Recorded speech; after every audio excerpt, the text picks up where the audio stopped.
Sumama ka kay Jake papunta sa Hong Kong. Si Mia. Nagpanggap na naman ba siyang hindi makalakad? Sabi ko, sumama ka kay Jake papunta sa Hong Kong! Ano nangyayari?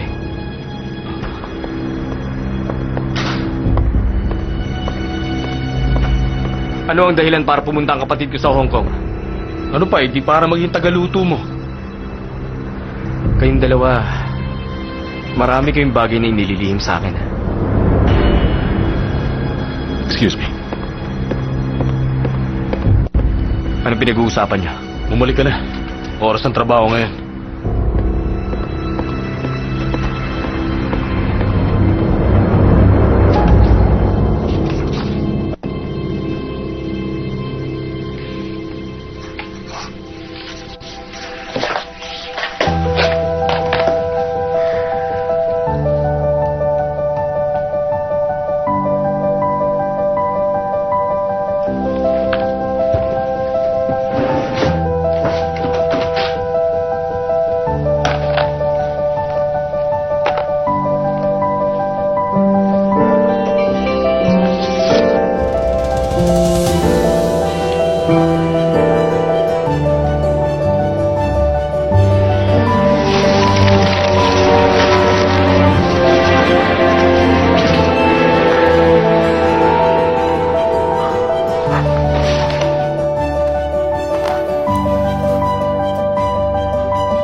Kinlano mo ba ang aksidente niya?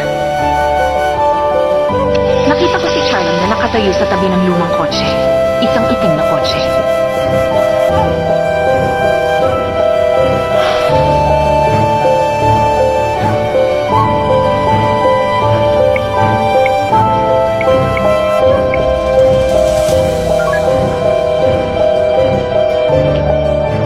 Detective. Ako nga pala si Eddie, yung papa ni Mia. Meron na bang report tungkol sa naging aksidente niya?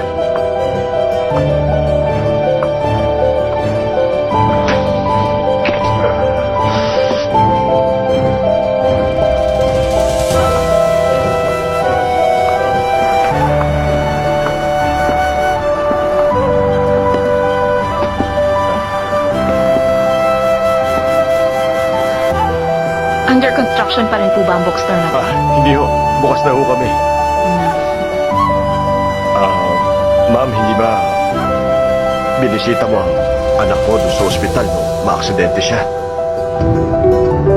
Kasi ma'am, narinig ko, nag-uusap kayong dalawa ni Anthony Han nung nasa ospital kayo. Hindi po ako yun. Sigurado ho ako na kayo ho yun. Siguradong nagkakamali lang kayo. Oo. O sige ho, baka may magustuhan kayo.